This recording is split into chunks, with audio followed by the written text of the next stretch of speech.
மக்களே இந்த அழகான 8 வயசு பையனோட முகத்த பாருங்களேன். இவனோட பேரு தனிஷ்க். இந்த ஃபோட்டோல பார்க்குறீங்களே, இவர் தான் அந்த தனிஷ்ஷோட அப்பா. இவங்க 2 பேருமே எங்க வாழ்ந்துட்டு இருக்காங்க அப்டின்னா, ஒரு கவர்ன்மெண்ட் ஹெட் குவார்ட்டர்ஸ்ல தனிஷ்ஷோட அக்கா கூட வாழ்ந்துட்டு இருக்காங்க. இந்த குடும்பத்துல 3 பேரும் சந்தோஷமா வாழ்ந்துட்டு இருக்காங்க. ஒரு நாள் போலீஸ்க்கு கால் வருது. போலீஸும் அந்த ஹெட் குவார்ட்டர்ஸ்க்கு போய் ரைட் பண்றாங்க. அப்ப நான் அந்த எப்படி சொல்றதுன்னு உங்கள்ட்ட தெரியலங்க. அப்ப போலீஸ் வீட்டுக்குள்ள ரைட் பண்ணிக்கிட்டு இருக்கப்ப, வீட்ல எந்த ஒரு அசம்பாவிதம் நடந்ததுக்கான எந்த ஒரு அடையாளமே இல்ல. அப்ப ஒரு போலீஸ் நோட் பண்றாரு, கிச்சனுக்கு அடியில அந்த சிங்க்குக்கு பக்கத்துல ஒரு பிளாட்ஃபார்ம் இருக்கும்ல ஒரு இடம். அந்த ஒரு இடத்துல நெறைய போர்வைகளால மூடப்பட்டிருக்கு. இந்த இடத்துல யாருடா போர்வையெல்லாம் கொண்டு போய் வச்சா அப்படின்னு இந்த போர்வைய கைய வச்சு இழுக்க பார்க்குறாரு. அப்ப ஒரு இரத்தக்கறையோட ஒரு கேரி பேக் அந்த இடத்துல இருக்கு. என்ன இரத்தக்கறையோட ஒரு கேரி பேக் இருக்கே, அதுவும் பெரிய லெவல்ல கேரி பேக், நல்ல திக்கான கேரி பேக். இத பார்த்துட்டு அந்த கேரி பேக்க கைய வச்சு இழுக்க பார்க்குறாரு, வரல. சரின்ட்டு பக்கத்துல இருந்த இன்னொரு கான்ஸ்டபிளையும் கூப்பிட்டு அந்த கேரி பேக்க 2 பேரும் கைய வச்சு புடிச்சு இழுக்குறாங்க. அப்ப அந்த ராஜ்குமார் இருக்கார்ல, அவரோட சடலம் அப்படியே வெளியில வந்து விழுவுதுங்க. அந்த சடலம் எந்த நிலையில இருந்துச்சு அப்படின்னா, அந்த சடலத்த யாரோ கத்திய வச்சு பலமுறை குத்தியிருக்காங்க. இதுல முக்கியமான விஷயம், அந்த சடலத்த 2ஆ மடிச்சு கயிற வச்சு கட்டி, அதுக்கு மேல பாலித்தீனால ஆளப்பட்ட அந்த திக்கான பாலித்தீன் பேக்ஸ ஃபுல்லா சுத்தி, அதுக்கு மேல போர்வையால சுத்தப்பட்டு அந்த பிளாட்ஃபார்ம் கீழ வச்சிருக்காங்க. சரின்னு சடலத்தை எடுத்துட்டு இன்னும் அந்த குடும்பத்துல 2 பேர் பாக்கி இருக்காங்க. இன்னும் யாருன்னா தனிஷ்க் அந்த 8 வயசு மகனும், அதுக்கப்புறம் 16 வயசு மகளும். அவங்களோட பேரு காவ்யா. இவங்க 2 பேரும் எங்கன்னு சுத்தி போலீஸ் ஃபுல்லா தேடிட்டு இருக்காங்க. அப்ப ஒரு போலீஸ் அந்த சர்ச்சிங் நடந்துகிட்டு இருக்கப்பயே ஜஸ்ட் போய் ஃப்ரிட்ஜ தான் ஓபன் பண்றாரு. ஃப்ரிட்ஜ்ல இருந்து ஒரு பாலித்தீன் பேக்காலான ஒரு பை டும்முன்னு கீழ விழுது இவரோட கால் மேலேயே. அப்பயே அவருக்கு தெரிஞ்சிருச்சு இதுவும் ஏதோ ஒரு சடலம் தான் அப்படின்ட்டு. அந்த பாலித்தீன் கவரை ஓப்பன் பண்ணி பார்க்குறாங்க. அதுக்குள்ள இருந்தது யாரோட சடலம் அப்படின்னா, இந்த தனிஷ்க் அப்படின்ற 8 வயசு மகனோட சடலம். இது 2த்தையுமே பார்த்துட்டு இந்த மாதிரி 2 விஷயத்த யார் இவ்வளோ ஒரு கொடூரமான சம்பவத்தை செஞ்சிருப்பா அப்படின்ட்டு போலீஸ் அப்படியே மைண்ட்ல யோசிச்சுக்கிட்டே, இன்னும் 3வது ஒரு ஆள் இந்த வீட்ல இருக்காங்களே, அந்த 16 வயசு மகளான காவியா அவங்க எங்க அப்படின்ட்டு சுத்தி தேட ஆரம்பிக்கிறாங்க. அக்கம் பக்கத்துல விசாரிக்க ஆரம்பிக்கிறாங்க. அப்ப யாருமே அவங்கள பார்க்கல அப்படின்ற மாதிரி சொல்றாங்க. உடனே போலீஸ் என்ன நினைக்கிறாங்க, இது ஒரு கிட்னாப் கேஸா இருக்கலாம். வந்துட்டு இவங்க 2 பேரையும் இந்த மாதிரி செஞ்சுட்டு ஒருவேளை அந்த பொண்ணை கிட்னாப் பண்ணிட்டு போயிருக்கலாமே அப்படின்னு யோசிக்க ஆரம்பிக்கிறாங்க. அப்பதான் அந்த சைடில் இன்வெஸ்டிகேஷன் பண்ணிட்டு இருக்கப்ப இன்னொரு விஷயமும் தெரிய வருது. அதே ஹெட் குவார்ட்டர்ஸ்ல இருந்து இன்னொரு பையன், அவனோட பேரு முகுல், அவனுக்கு 19 வயசு, அவனுமே அந்த இடத்துல இருந்து காணோம் அப்படின்றது. உடனே போலீஸ் இவங்க 2 பேரையுமே காணுமே, எதனா கனெக்ஷன் இருக்குமா அப்படின்ட்டு விசாரிச்சுக்கிட்டே தேட ஆரம்பிக்கிறாங்க. அப்பதாங்க ஒவ்வொரு சம்பவமா அதிர்ச்சியான விஷயங்கள் வந்துகிட்டே இருக்கு. ஏங்க நீங்க ஒரு பெற்றோரா இருந்தீங்க அப்படின்னா கண்டிப்பா இந்த வீடியோ பாருங்க. அதே சமயத்துல நீங்க ஒரு காலேஜ் பெண்ணா இருந்தாலோ, இல்ல ஸ்கூல் படிக்கிற பெண்ணா இருந்தாலோ கண்டிப்பா அந்த ஒரு வீடியோ பாருங்க. ஏன்னா இது அதிமுக்கிய சம்பவம். அது மட்டும் இல்லாம இந்த சம்பவத்த நான் வந்து விவரிக்கிறப்ப உண்மையிலேயே சொல்றேங்க, ஒவ்வொரு நொடியுமே உங்களோட முதுகெலும்பே உறைஞ்சு போகும் அப்படின்றது கண்டிப்பா வந்து மறுக்க முடியாத உண்மைங்க. நம்மளோட சேனலுக்கு நீங்க புதுசா இருந்தீங்க அப்படின்ற பட்சத்துல மறக்காம சப்ஸ்கிரைப் பண்ணிருங்க. டெய்லியுமே அதிபயங்கரமான கிரைம் சம்பவங்களை எடுத்து அதை டீகோட் செஞ்சு ஆரம்பத்துல இருந்து முழு கதையை முழு விவரத்தோட முழு ஆதாரங்களோட நம்ம வெளியிட்டு இருக்கோம். அதனால மறக்காம சப்ஸ்கிரைப் பண்ணி வச்சுக்கோங்க. முதல்ல இந்த குடும்பத்தை பத்தி சொல்லிடுறேங்க, அப்பதான் உங்களுக்கு ஒரு தெளிவு வரும். இவரோட பேர் ராஜ்குமார். நான் முன்னாடி சொன்ன மாதிரி இவருக்கு 2 பசங்க, ஒரு பொண்ணு, ஒரு பையன். ஏன்னா இவங்களோட மனைவியை பத்தி நான் சொல்லி ஆகணும். இவங்க 4 பேருமே ஒரு சம்மர் வெக்கேஷன்ல ஒரு கோயிலுக்காக ஒரு யாத்திரை போயிட்டு இருக்காங்க கார்ல. அப்ப போயிட்டு இருக்கப்பே மனைவிக்கு ஆல்ரெடி உடல்நிலை சரியில்லாம இருந்ததுனால அதை தெளிவா செக் பண்ணாம இருந்திருக்காங்க. அப்ப அந்த கார்ல போனதுனால ரொம்ப தூரம் டிராவல் பண்ணதுனால அதிலே உடம்பு முடியாம போய் கார்ல போயிட்டு இருக்கப்பே ஹார்ட் அட்டாக் வந்து இறந்துடுறாங்க. உடனே இந்த ராஜ்குமாரும் அந்த மற்ற குடும்பத்தினரும் ரொம்ப சோகத்துக்கு போறாங்க. ராஜ்குமாருக்கு ஒண்ணுமே புரிய மாட்டேது. அவருக்கு என்னதான் ஒரு கவர்மெண்ட் வேலை கையில இருந்தாலுமே அவர் என்ன வேலை பார்க்குறாரு அப்படின்னா ரயில்வே ஸ்டேஷன்ல ஒரு வேலையில இருக்காரு. நல்ல ஒரு கவர்மெண்ட் பதவி, நல்ல ஒரு சம்பளம் கூட. இந்த சம்பளம்லாம் இருந்தாலும் கூட நம்மளோட மகனுக்கும் நம்மளோட மகளுக்கும் ஒரு தாய்மை ஒரு அன்பை காட்ட முடியாதே, தாய்மை அன்பு கிடைக்காம போகுது அப்படின்னு ரொம்ப மன வருத்தம் அடைகிறாரு. இந்த ஒரு துயரத்திலேருந்து அவங்களால மீளவே முடியல. இதனால இந்த ராஜ்குமார் என்ன செய்யறாரு அப்படின்னா, ராஜ்குமாரோட அம்மா அப்பா வீட்டுக்கு இந்த 2 பசங்களையும் தாத்தா பாட்டியோட இருந்தால் கொஞ்சம் இவங்களுக்கு மைண்ட் வந்து மாறும், கொஞ்சம் நார்மல் ஆவாங்க அப்படின்னு ஒரு 2 மாதம் அனுப்பி வைக்கிறாருங்க. அந்த 2 மாதத்துல இங்கேருந்து நம்மளும் அவங்களோட போய் இருந்துடலாம் அப்படின்னு டிரான்ஸ்ஃபருக்கு அப்ளையும் பண்ணுறாரு. ஆனால் டிரான்ஸ்ஃபர் கிடைக்கிறதுல அந்த இடத்துல லேட் ஆகிட்டே இருக்கு. அப்போ தான் அந்த மகனும் மகளும் தாத்தா பாட்டி வீட்டில் இருக்கவங்க 2 பேருமே, அப்பா நாங்கள் உன் கூடயே வந்துடுறோம்ப்பா, எங்களுக்கு இங்கே வேணாம், நீ ஏன்ப்பா தனியாக இருக்க அப்படின்ட்டு அவ்வளோ பாசத்தோடு அவங்களுமே அப்பா கூட வந்து இருக்க ஆரம்பிக்கிறாங்க. இந்த ராஜ்குமார் அப்படின்ற தந்தையை பற்றி நான் இன்னும் தெளிவான விஷயங்களை சொல்லணுங்க. அதாவது தான் மகனுக்கும் மகளுக்கும் அம்மா இல்லையே கூட நான் இருக்கிறேன், நான் அவங்களை அந்த ஸ்தானத்துலேருந்து பார்த்துக்கிறேன் அப்படின்ட்டு அவ்வளோ உழைச்சி செஞ்சுருக்காருங்க. 2 பேருக்குமே வேற வேற விஷயம் பிடிச்சா அதையுமே தனித்தனியாக காலையில் எழுந்திரிச்சு செஞ்சு கொடுப்பாரா. டெய்லியுமே உங்களுக்கு என்ன பிடிக்கும் அப்படின்றத கேட்டு அந்த விஷயத்தை மட்டும் தான் செஞ்சு அவங்களுக்கு ஸ்கூல் கொடுத்துட்டு காலைல சாப்பாடு செய்கிறதா இருக்கட்டும், காலையில் பிரேக்ஃபாஸ்ட்டுக்கே கிட்டத்தட்ட 3-4 வகையில் சாப்பாடு செய்வாரா. ஒன்றுமே தெரியலனா கூட இந்த ஃபோனெல்லாம் பார்த்துக்கிட்டு காலைல 4 மணிக்கு எழுந்திரிச்சு செய்ய ஆரம்பிச்சிருவாராம். செஞ்சு நம்மளோட பசங்களை நல்லபடியாக ஸ்கூலுக்கு அனுப்பிட்டு இவரும் வேலைக்கு கிளம்புறாராம். இதுதான் அவரோட ரொட்டீனாகவே இருந்திருக்குங்க. இப்போ நீங்கள் இந்த குடும்பத்தை பற்றின ஓரளவு விஷயங்கள் உங்களுக்கு தெரிஞ்சிருக்கும் இல்லையா? இப்போ அந்த பழைய சம்பவத்துக்கு வருவோம். இப்போ ராஜ்குமாரும் தனுஷ்க்கும் உயிரோட இல்லை, அந்த மகளையும் காணோம், அதே அப்பார்ட்மெண்ட்டில் இருக்க முகுல் அப்படின்ற ஒருத்தனையும் காணோம். அதாவது சுற்றி உள்ள மக்களுக்கு இன்வெஸ்டிகேஷன் பண்ணுறப்ப என்ன தெரிய வருது அப்படின்னா, இந்த சம்பவம்லாம் என்னைக்கு நடந்துட்டு இருக்கு அப்படின்னா மார்ச் 15ஆம் தேதி 2024. அங்கே சுற்றி உள்ளவங்க என்ன சொல்கிறாங்க அப்படின்னா, சார் மார்ச் 13, 14ஆம் தேதி இந்த பொண்ணு எங்கேயோ அந்த பையனோட ஸ்கூட்டியில் போயிட்டு வந்ததை நான் பார்த்தேன் சார் அப்படின்ற மாதிரி சொல்கிறாங்க. போலீஸ் கரெக்டான டைமிங் தெரியுமா அப்படின்னு கேட்குறாங்க. அப்போயும் அவங்க டைமிங்கையும் கரெக்டாக சொல்கிறாங்க. சார் அதாவது இவங்களோட அப்பா எப்பயுமே ஒரு 10, 10:30 போல் வெளியில் போவார் சார். அந்த பொண்ணு மார்ச் 13ஆம் தேதி ஒரு 11, 11:30 போல் அந்த பையனோட ஸ்கூட்டியில், ரெட் கலர் ஸ்கூட்டியில் வெளியே போணுச்சு. அதே மாதிரி அந்த பொண்ணோட அப்பா ராஜ்குமார் வேலை முடிஞ்சு 4 மணிக்கு வீட்டுக்கு வருவார். அன்னைக்கு அந்த பொண்ணு 3:30 ரிட்டர்ன் ஸ்கூட்டியில் வந்து இறங்குனுச்சு. இதை தான் நான் பார்த்தேன்.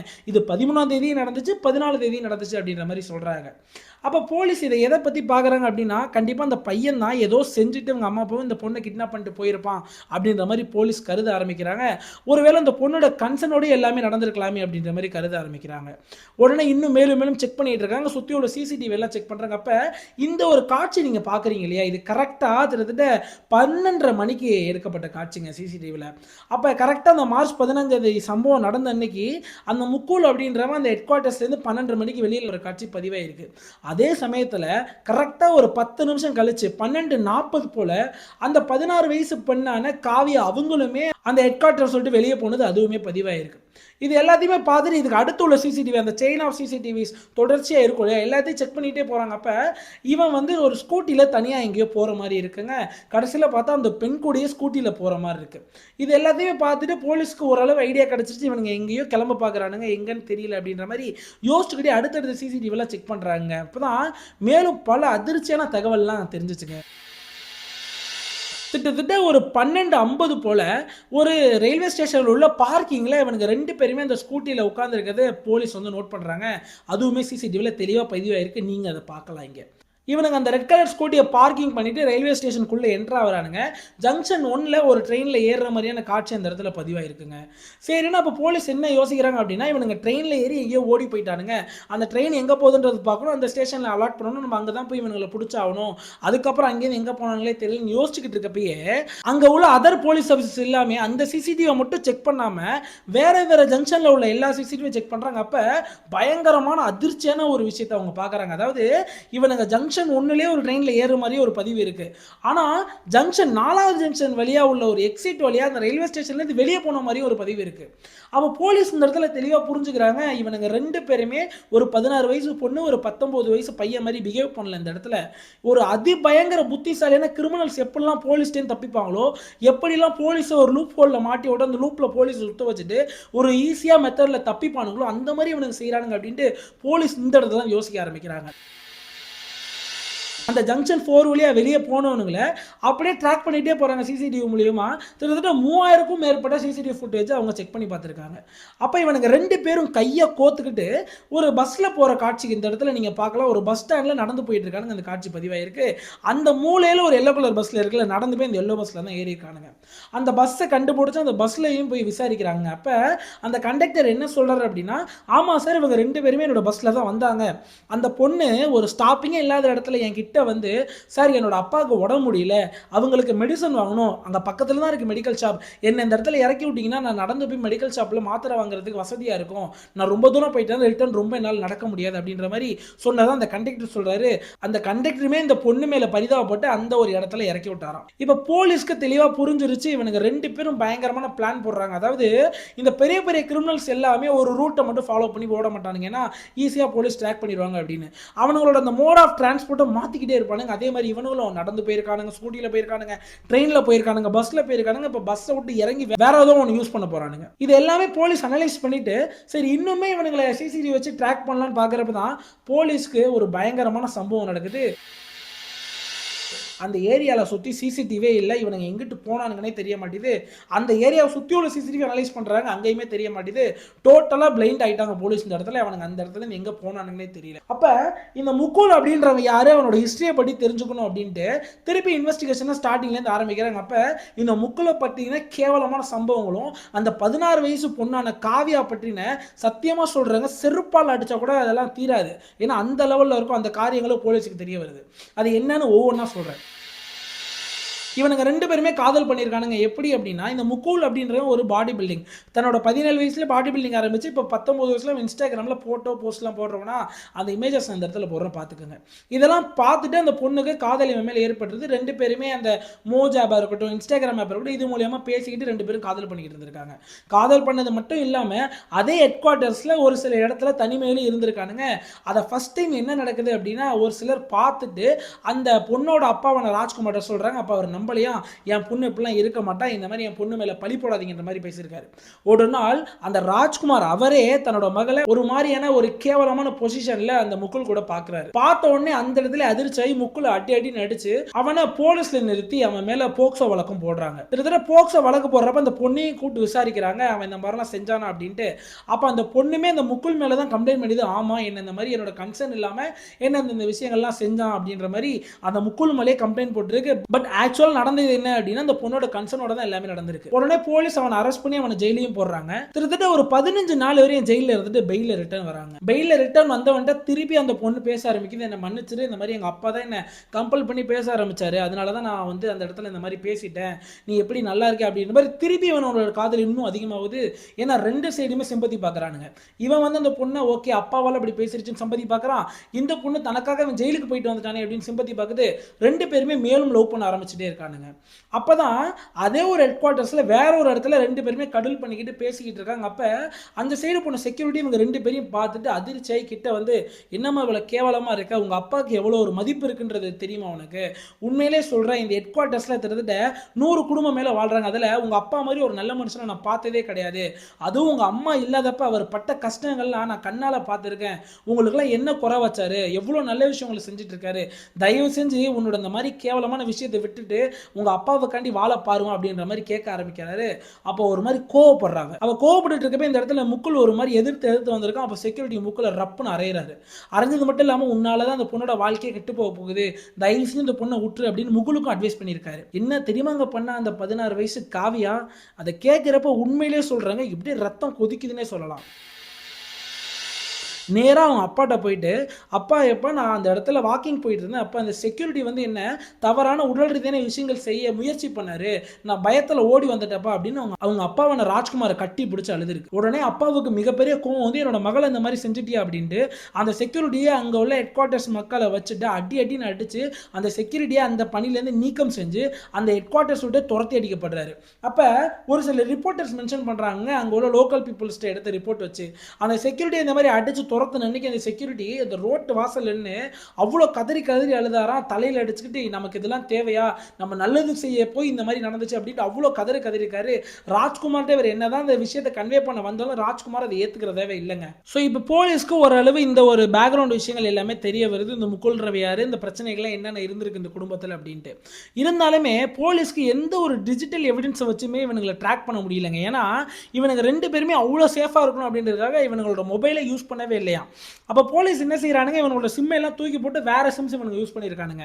அப்போ போலீஸ் சரி ஐஎம்இஐ நம்பரை வச்சு செக் பண்ணலாமே, அவனுங்க சிம்மை தூக்கி போட்டாலுமே வேற சிம்மை அவனுங்க ஃபோனில் போட்டு யூஸ் பண்ணுறப்ப அந்த ஐஎம்இஐ நம்பரை வச்சு செக் பண்ணலாமே அப்படின்ட்டு அந்த ஐஎம்இஐ நம்பரையும் வச்சு செக் பண்ண பார்க்குறாங்க. அப்போ அவனுங்க வேற ஃபோன் யூஸ் பண்ணதுனால சுத்தமாக அவனுங்க பிளைண்ட் ஸ்பாட், சுத்தமாக ஒன்றுமே தெரியலங்க, அவனுங்களை பற்றி அவனுங்க எங்கே போனானுங்க அப்படின்றதே தெரியல. அதாவது இப்போ நான் உங்கள்கிட்ட என்ன சொல்ல போகிறேன் அப்படின்னா, அந்த மார்ச் 15ஆம் தேதி என்ன நடந்துச்சு காலையில் அப்படின்றத சொல்ல போகிறேன். அதுக்கப்புறம் இவனுங்க 2 பேரும் எத்தனை மாதம் கழித்து பிடிப்பட்டானுங்க, எப்படி பிடிப்பட்டானுங்க, அந்த இடையில எத்தனை மாதம் அவனுக்கு பிடிப்படாமல் சுற்றிக்கிட்டு இருந்தானுங்களே, அப்போ அவனுங்க 2 பேரும் அந்த வாழ்க்கையை பற்றிலாம் கேட்குறப்ப, ஏண்டா உங்களுக்குலாம் நீங்கள்லாம் சோறு திங்கிறீங்களா இல்லை எதை திங்கிறீங்களா சத்தியமாக எல்லாருக்குமே கோவம் வருங்க. இப்போ நான் அந்த மார்ச் 15ஆம் தேதி என்ன நடந்துச்சு அப்படின்னு நான் சொல்கிறேன். வழக்கம் போல் காலையில் 4 மணிக்கெலாம் எழுந்திரிச்சு பிள்ளைங்களுக்கு பிடிச்ச சாப்பாடை செஞ்சு கொடுத்துட்ருக்காரு. அப்போ கரெக்டாக ஒரு 8 மணி போல் இருக்குங்க. இந்த முக்குள் என்ன தெரியுமா பண்ணுறான், கிட்டத்தட்ட வந்து அவங்க வீட்டுக்கு பின்னாடி ஒரு ஜன்னல் இருக்குங்க. ஒரு இரும்பாலான ஜன்னல். அந்த ஜன்னல ஒரு இண்டஸ்ட்ரியல் கேஸ் கட்டர வச்சு அந்த ஜன்னல அப்படியே பொறுமையா வந்து அந்த கேஸ் கட்டர வச்சு ஓப்பன் பண்றான். ஓப்பன் பண்ணி உள்ள வரவன் கையில ஒரு இரும்பு ராடு வச்சிருக்கான். நேரா வந்து அந்த பொண்ணு அதே இடத்துல நின்னுட்டு இருக்கு ஹால்ல. அந்த 16 வயசு பொண்ணு காவியா. அந்த பொண்ண பார்த்துட்டு கிச்சன் எங்க இருக்கு அப்படின்னு கேட்குறான். அந்த பொண்ணு கை காட்டுது. அப்ப இவன் அந்த கிச்சன் சைடு போறாங்க. அந்த கிச்சன் சைடு போய் உள்ள போன உடனே அவங்க அப்பா அங்கிட்டு திரும்பி நின்னு சப்பாத்தி தேய்ச்சிட்டு இருக்காரு. அவங்க அப்பாவோட புரடியிலேயே அந்த இரும்பு ராட வச்சு அடிக்கிறான் வேகமா. அடிச்ச ஒரே அடியில அவர் நிலை குலைஞ்சு கீழே விழுறாரு. இவன் வச்சிருக்க அந்த ஷார்ப்பான பெரிய கத்தியை வச்சு அவர் உடல் முழுக்க குத்த ஆரம்பிக்கிறான். குத்துனது மட்டும் இல்லாம நேரா அடுத்து அந்த 16 வயசு பொண்ணு காவியாவோட தம்பியான தனிஷ்க் அவரோட ரூமுக்கு போகிறான். அவர் அப்போ தான் வந்து சப்பாத்தி சாப்பிட்டுட்டு இருந்திருக்காரு. நேராக போயிட்டு அவரோட முன்னாடி நிற்கிறான். அவர் அப்படியே எக்கி பார்க்குறாரு யார் வந்திருக்கா அப்படின்ட்டு.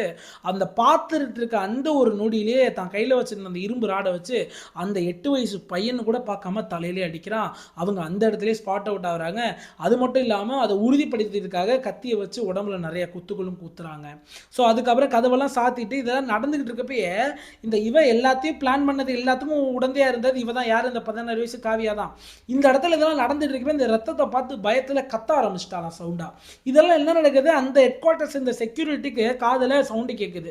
உடனே என்னடா இது பொண்ணு கத்துற மாதிரி சவுண்ட் இருக்கே அப்படின்ட்டு நேராக நடந்து வந்து இவங்க கிரவுண்ட் ஃப்ளோரில் தான் இருக்காங்க இல்லையா, அதனால கதவை தட்டி பார்க்குறாரு. உள்ளேருந்து எந்த ஒரு ரெஸ்பான்ஸ் இல்லை. உடனே சரி எதனா படம் பார்த்துக்கிட்டு கேம் விளையாடுதுங்க இப்பெல்லாம் பிள்ளைங்க இதெல்லாம் கத்திக்கிட்டு இருக்கும் போல அப்படின்ட்டு இவர் நார்மலாக இவரோட வேலையை பார்க்க திருப்பி போயிட்டாருங்க. இவனுங்க உள்ள அந்த 5 மணி நேரம் திருத்த என்ன செஞ்சானுங்க அப்படின்றத நீங்கள் தெளிவாக கேட்டுக்குங்க. ஸோ இவனுக்கு ஃபுல்லாக பிளான் பண்ணானுங்க. 2 பேரும் இந்த சடலத்தை எங்கன்னா மறைச்சு வச்சுட்டு நம்ம எங்கன்னா ஓடி போயிடலாம், யாருக்கும் தெரியாத மாதிரி தான் இவனுங்க 2 பேரோட பிளான்.